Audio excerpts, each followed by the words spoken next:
When those blue lights flash behind you, how you handle the next few minutes could dramatically impact your future.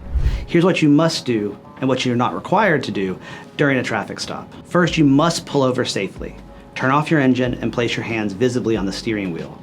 This immediately establishes a non-threatening interaction. You should signal your intention to pull over immediately, even if you need to drive a short distance to find a safe location to park. Turning on your hazard light signals to the officer that you're complying. If you can, choose a well-lit area, not just for safety, but it also creates a better environment if the officer is recording the interaction. That video might be important.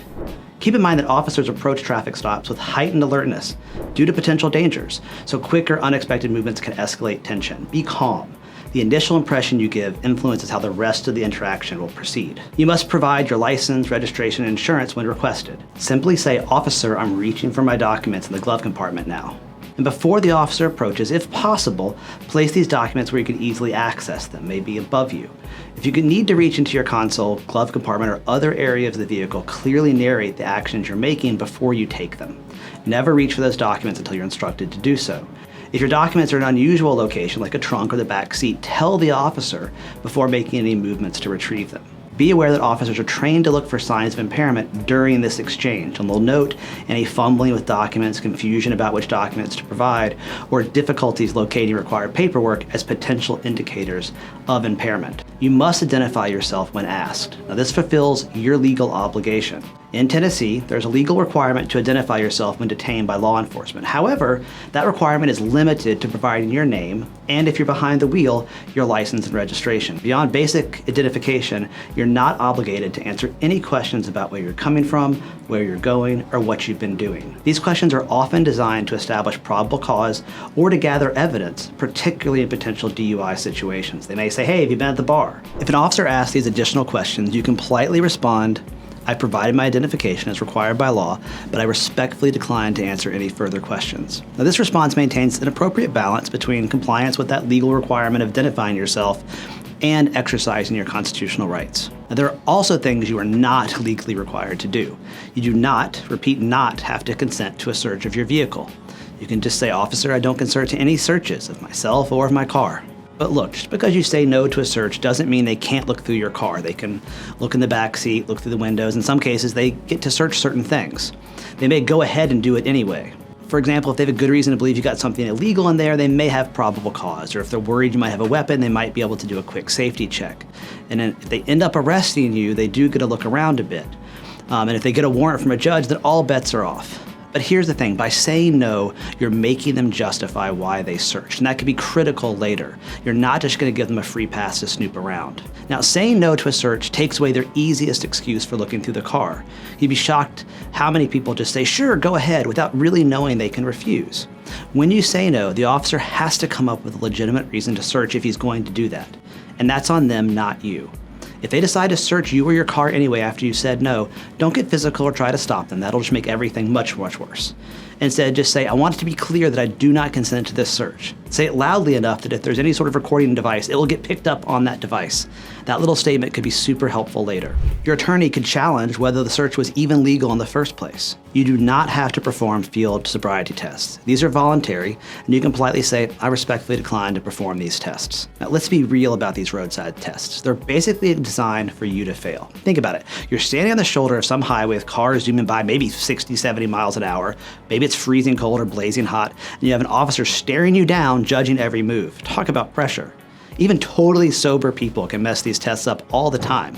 Maybe you're older, carrying some extra weight, have a bad knee, a bad ankle, or just super nervous. Like, who wouldn't be? This is an odd situation.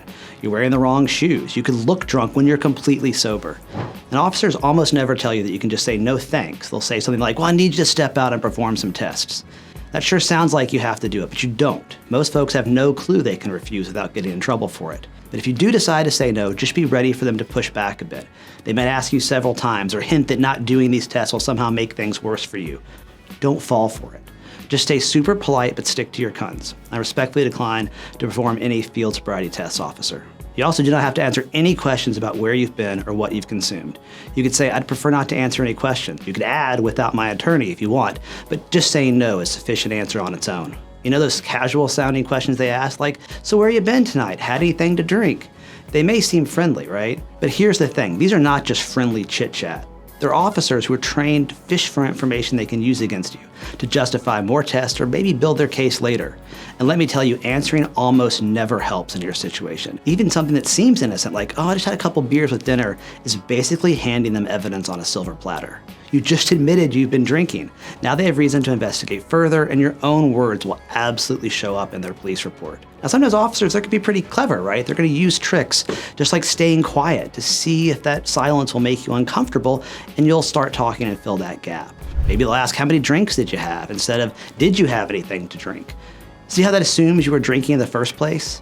Now, if you decide not to answer their questions, which is absolutely your right, just keep it respectful. Don't get argumentative or snippy.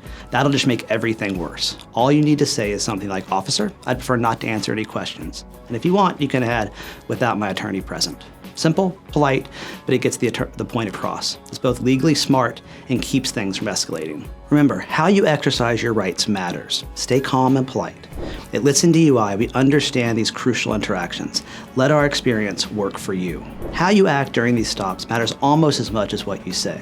Now, even when you're standing up for your rights, keep making respectful eye contact. Keep those hands where they can be seen. And watch your tone. Stay calm and clear. No reason for attitude or confrontational stuff. And don't forget, you're probably on camera the whole time. Most patrol cars have dash cams nowadays, and the majority of officers have body cameras too. So everything you say and do is being recorded, and that video could either hurt you or help you, depending on how you behaved. Now, if an officer starts getting aggressive, even though you're being super polite, do not match their energy. Just stay cool, keep calmly stating your rights without getting physical. Try to remember their name and badge number if you can. You can always report bad behavior through official channels later when everything's over.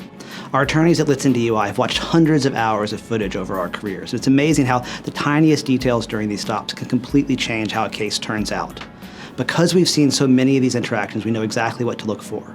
Procedural mistakes, violations of your rights, all of these things can make your defense much, much stronger. Check out more of our content on our YouTube channel. We know not everyone is browsing DUI lawyer content, but if you are, that might mean you're in trouble, and at Litson DUI, we can help.